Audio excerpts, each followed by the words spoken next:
না, আমার মনে হয় এই লাস্ট ১ ঘন্টার ইমোশনটা এক্সপ্লেন করা মুশকিল, কারণ অনেস্টলি ওরা ভালো ব্যাটিং করছিল, আমরা একটু আন্ডার প্রেশারও হয়ে গেছিলাম, to be very honest.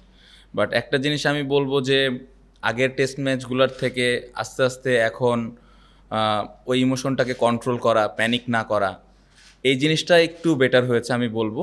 But এই জায়গাটাতে আরেকটু ইমপ্রুভমেন্টের দরকার আছে, বড় দলগুলো হয়তো আরও কাম থাকে, বাট এই জায়গাটাতে ইমপ্রুভ হয়েছে। সো এই জায়গা থেকে আমি খুশি ক্যাপ্টেন হিসেবে। আর ওভারঅল হ্যাঁ, 10 দিনের একটা টেস্ট ম্যাচ খেলতে পেরেছি দুইটা, এটা অবশ্যই একটা প্রাউডের ব্যাপার, কারণ নর্মালি আমরা এইভাবে আসলে 5 দিন করে ক্রিকেট খুব একটা খেলিনি অতীতে। সো এটা একটা ভালো ইমপ্রুভমেন্টের জায়গা। পুরা টিম হিসেবে খেলতে পেরেছি, প্রত্যেকটা প্লেয়ার যেভাবে হার্ডওয়ার্ক করেছে, ব্যাটসম্যান, বোলার, যারা ম্যাচ খেলার সুযোগ পায়নি, কোচিং স্টাফ, টিমে যারা হেল্প করার জন্য থাকেন, সবার আমার মনে হয় কন্ট্রিবিউশন ছিল, এবং সবাই চাচ্ছিল যে আরেকবার আমরা এরকম একটা ভালো রেজাল্ট করতে পারি কিনা। সো ওভারঅল আমি অ্যাজ এ ক্যাপ্টেন খুবই প্রাউড ফিল করছি প্রত্যেকটা প্লেয়ারের এই ওয়ার্ক এথিকটা দেখে। প্রত্যেকটা টেস্ট ম্যাচই দেখেন জিততে পারলে ভাল লাগে, তার মধ্যে যদি এরকম ডমিনেট করে এরকম কোয়ালিটি একটা টিমের এগেনস্টে যদি জিততে পারো, অবশ্যই এটা প্রাউডের ব্যাপার। এটার পেছনে অনেক পরিশ্রম ছিল প্রত্যেকটা প্লেয়ার, আমি যেটা বললাম যে সবাই প্রিপারেশান নিয়েছে, কষ্ট করেছে এবং মাঠে গিয়ে টিমের জন্য খেলার চেষ্টা করেছে। কিছু প্লেয়ার ফেল করেছে, কিছু প্লেয়ার টিমের জন্য করতে পেরেছে, বাট আমাদের একটাই চিন্তা ছিল যে কিভাবে এই দুইটা ম্যাচ আমরা জিততে পারি। সো ওই জায়গাটা থেকে আমি বলবো যে সবার ওই কষ্টটা বিফলে যায়নি। এখান থেকে আমাদের সামনের দিকে আরও এগিয়ে যেতে হবে, এবং আমি মনে করি যে আরও কিছু কিছু জায়গা আছে, যদি আমরা ফাইন টিউনিং করে ইমপ্রুভ করতে পারি তাহলে এই টিমটা আরেকটু বেটার অবস্থানে যাবে। না, ওইরকম তো বুঝি না, কারণ আমরা মাঠে আমাদের কাজ নিয়ে ব্যস্ত থাকি। বাট গ্যালারিতে যে কয়েকজন দর্শকই ছিল, তারা যেভাবে সাপোর্ট করেছে, এটা অবশ্যই তাদেরকে ধন্যবাদ যে তারা টেস্ট ম্যাচে সেভাবে সাপোর্ট করেছে।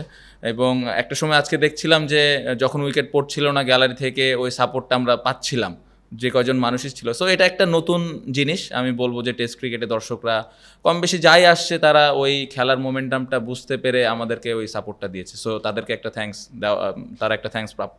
ইম্পর্টেন্ট, আমরা যখন আরও চ্যালেঞ্জের মুখে পড়বো, স্পেশালি সাউথ আফ্রিকা, অস্ট্রেলিয়ার সাথে আমাদের খেলা আছে, ওই জায়গায় আমরা কত কম্পিটিটিভ ক্রিকেট খেলতে পারতেছি, এই জায়গাগুলো ইম্পর্টেন্ট। খেলা হারা জিতা এগুলো থাকবেই, বাট 5 দিন কষ্ট করে খেলা, ওই টিমরে টাফ টাইম দেওয়া, এই জিনিসগুলো আমি ক্যাপ্টেন হিসেবে চিন্তা করি যে কিভাবে এই ইমপ্রুভমেন্টটা হয়।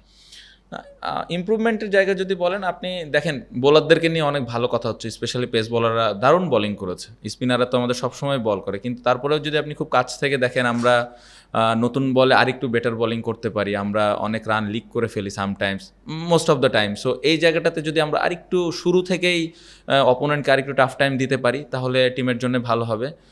আমার মনে হয় টপ অর্ডারদের অনেক চ্যালেঞ্জ, লাল বলে কঠিন চ্যালেঞ্জের কন্ডিশনে ব্যাটিং করাটা অনেক চ্যালেঞ্জ এই জায়গাটাতে। তারপরেও আমি বলবো যে যদি একটু বড় পার্টনারশিপ আমরা দিতে পারি, এখান থেকে একটা বড় রান যদি ইন্ডিভিজুয়াল কোনো ব্যাটসম্যান করতে পারে টপ অর্ডারদের মধ্যে, তাহলে এই দুইটা জায়গায় যদি আমরা আরেকটু ঠিক করতে পারি, তাহলে টিমটা আরও বেটার অবস্থানে থাকবে। এরপরে জিম্বাবুয়ের সাথে একটা টেস্ট, তারপরে অস্ট্রেলিয়া।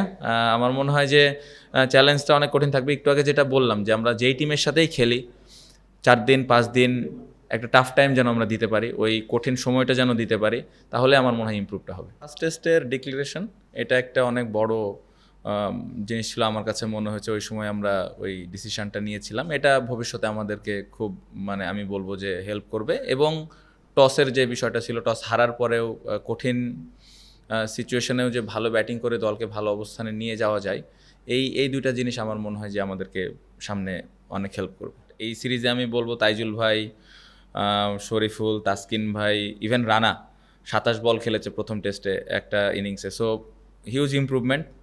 এবং আমি বলবো যে এই জায়গাটাতে তাদের যে ব্যাটিংয়ের অ্যাবিলিটি আছে, তারা যদি এই জায়গাটাতে কষ্ট করতে থাকে, আরও দলকে ভালো একটা অবস্থান দিতে পারবে। এনজয় করছি, অবশ্যই এনজয় করছি।